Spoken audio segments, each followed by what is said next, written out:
Hello, hello, hello. This is Tom from Tom and Ruth Philippine Adventures. How's everybody doing today?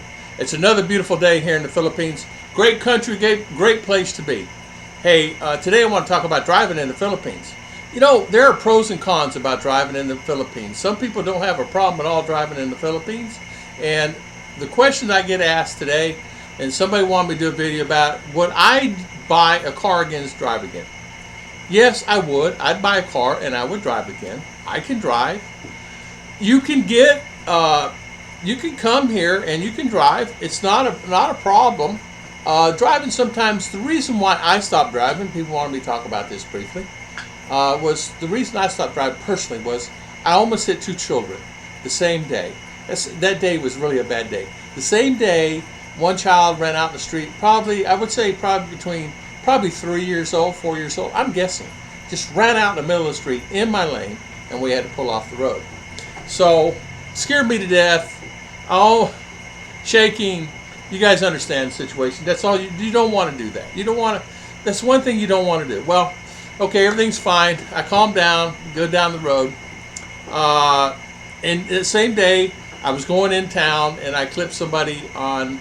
Well, actually, they flipped their handlebars out on their tricycle.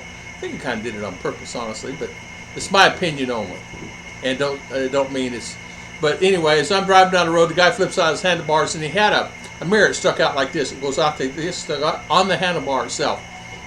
And anyway, it clipped my mirror and hit my mirror, so broke my mirror. Okay, that's fine. Then get past that. That's not a big deal. As I'm driving downtown, they had signs for not to turn left on a light, and I didn't see it. It was off to the side, and so I missed it, and there's no sign above, there's no left turn. But anyway, please pull me over. Got out of that ticket. They were nice, and they weren't nice in the beginning. I was getting a ticket all the way, but I talked myself out of it. And they ended up being really nice overall. I mean, they were really mad at me for turning left. I mean, really mad at me. But that's okay. We get past that. On the way home, this is the worst time. On the way home, a child about, I don't know, maybe 6, 5, not in the same area, completely different area, decides to walk out and stand in the middle of the road. I don't know if they didn't know the right or wrong difference. Now remember, in the Philippines, the houses are right on the highway. There's sometimes not 10 feet difference between their front door of their house and the highway. And this particular road had 4 lanes. And what had happened, they ran across the right lane and into the left lane where I was. Because right lanes are almost, to be honest with you, they're not even worth going in them because people always park their cars there. People are drying their corn. People are drying their cassava. It's really used for their own purpose. Hanging clothes on a line out sometimes, where they'll take a stick, put it around, hang it over the concrete, and they'll hang their laundry. So you really don't want to clip any of that stuff. But anyway, this child ran out in the middle of the road, same day, and I almost hit this child, literally within inches. And I said, I think the Lord's trying to tell me it's time to stop driving. So immediately we put the van up for sale and sold it in a couple of weeks.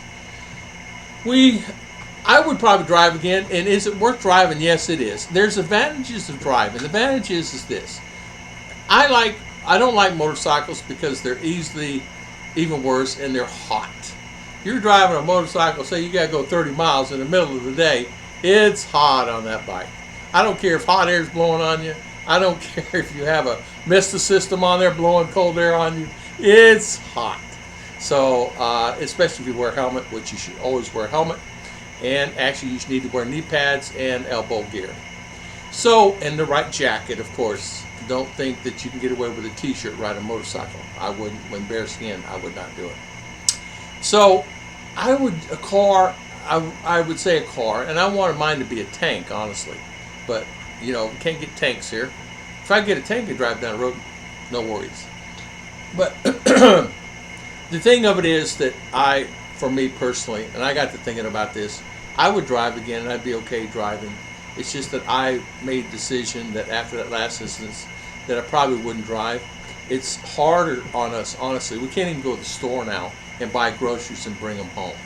We have to go to the store, find a tricycle, get the groceries, and bring them home. Where before, I can pull the van, I can park it, I can relax a minute, I can go get a cup of coffee, pull the groceries out as I need them, and bring them in the house slowly but surely. Here, it's kind of like you gotta get the driver to drop it off, and then you gotta lug it out of that small tricycle and bring it in the house. Sometimes it can be complicated because it's got rice, it's got 2 or 3 boxes in there of groceries.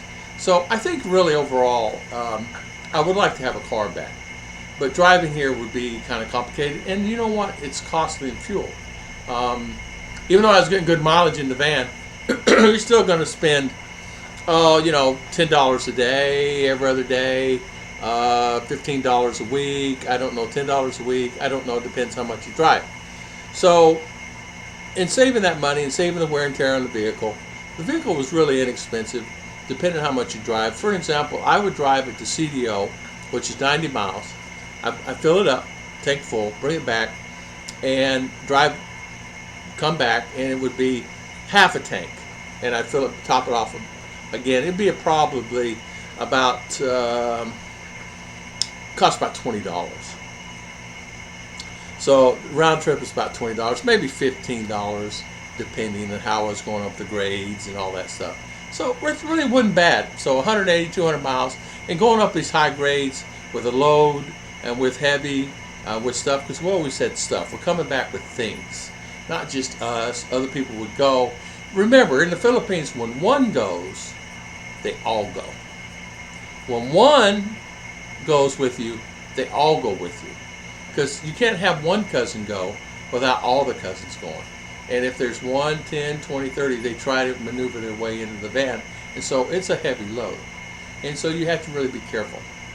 It's not a negative thing, it's a positive thing, bringing the family along, but then the responsibility there with having all those lives, you have to really be careful. And I take it very seriously. I see a lot of guys tell me a lot of times, says, Tom, what is it when how come everybody says, let's go, and one goes, everybody goes. Like, you gotta go pick up auntie, then you gotta go pick up uncle, and then you gotta go here and go there. I said I was going to the store. I didn't know that everybody's going with me. Oh yeah, if you're going over there, they want to go. Okay, well, where we gotta go? Who we gotta pick up? Well, you gotta go pick up auntie. We gotta go pick up uncle. He's over at so and so's house. We go over here. It's like, okay. Before you know it, the van's loaded, and I mean front and back. 4 in the back, and in the back, and then usually 4 to 5 on the middle seat, and then 2 in the front. And I've seen 5. I've seen 6 in that middle seat. So as you can see, there's 12, 14 of us always in the van. Not a problem. But as you know, it ends up being, instead of an hour trip, hour and a half trip, or 2-hour trip, it'd be a 8-hour trip because they want to stop other places. But having a car, people sometimes will say, can I borrow your car? Family want to borrow the car. Family want to take it somewhere. It's good and bad in that. They may not be as good a driver. They don't care about it as much as you do. They don't care if they get it muddy or dirty or anything else. And if you buy something for $6,000, $7,000, you want to make sure, or 10, or 15, or 20. It doesn't matter what you buy it for. It's still yours. And so that can be complicated. And letting them borrow it sometimes can be complicated also. You don't mind people borrowing your vehicle, but then again too, you want to not let them keep it overnight. And when's it coming back? When's my van coming back? And you get into those scenarios. So mine was my rule of thumb was never let anybody borrow it. And I don't care if somebody needs to go somewhere in an emergency, I'll drive them. But I'm not letting anybody borrow my van. It's my responsibility and one that I paid for personally. A lot of people don't care. They just let their people take the car, take the motorcycles, take everything. But I'm not one of those guys. Am I selfish? No. I'm just someone that paid for something, and it's my responsibility to keep my things as it is. It's like let somebody borrow your house, right? They're borrowing your car. Hey, can I borrow your house for a month? Right? So you're going to do that. So, but you're going to have that. So would I drive again? Sure. Would I buy another car again? Sure. Will I buy one? Possibly. But if anything, it's going to be something that I can do short trips, and it's going to be something big enough that I can haul people that I don't have to worry about, scratching everybody in. And it'd probably be a Hilux or something that I can haul 15, 20 people in at a time just going to town. it's something that you really got to think about if you're planning to come to the Philippines. If you're trying to buy a vehicle, some people just buy a multi-cab. Well, the problem with a lot of multi-cabs is they're great and they're fantastic. Make sure you do buy something that can be easily repaired, and that's a multi-cab and or a Suzuki. Because Fords, you can't get parts on them right now. A lot of the Fords out there, and even the new ones, you can't get parts. So, but you can get parts with those Suzukis and multi-cabs. A lot of guys just buy that, and everybody get in the back. But the problem is, you're not going to go to CDO with 15 people in the back of that. If it starts raining, what are you going to do? So, it creates a lot of issues. So you have to really think about when you buy something, you have to buy it for the family. I'm getting people ask me, should I buy one for us or should I buy one for the family? Well, if you're going to buy one, you have to buy one for the family, because the family in Filipino eyes comes first. And then sometimes in some Filipinos' eyes, you come second. Hopefully you should come first and then the family comes second. But a lot of Filipinos think that the family comes first and then you come second. So what you have to do is make that decision of what's right for you. A lot of guys in relationships have left and got out of a relationship because that has happened. Because not only are they taking care of their wife, they're taking care of the whole family. And a lot of guys just don't like that. And you have to make that decision. You got to ask the right questions in the beginning. I know a vlogger right now just got married last month. And he has his own channel. And on it the other day, he made a statement that he went and bought a vehicle, and he realized it was a small Wigo-like car, and everybody wants to get in the car. Well, not everybody can go. It only can fit 3 people in the back of that with a Wigo, plus 2 passengers in the front. And he said, and the wife says, why didn't we buy something bigger? We need to go pick up my auntie. Well, why? And we go pick up my mother. Why do we need to pick up your mother and auntie? Why do we have to have all your cousins go? That's what we have to do. So she gets mad at him because they bought a brand new Wigo and paid whatever $13,000 for it and cash. And now he's saying, what do I do with it? I can't get rid of it. I just bought it. So you have to really think about it before you buy a vehicle, because you're going to be hauling around family. I realized that when I first got mine.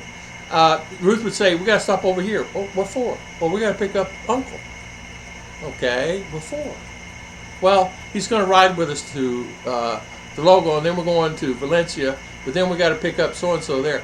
And it all happened within 1 hour of me saying, hey, and 9 o'clock, it's 8 now, by 9, let's go, I'm going to go to Robinson's. Okay, it sounds good. It's amazing. It's totem pole. They must, or some kind of bamboo wireless system. And I don't know how they do it, but everybody knows I'm going to, including the neighbors over here, they know I'm going to Robinson's. And I pile it in.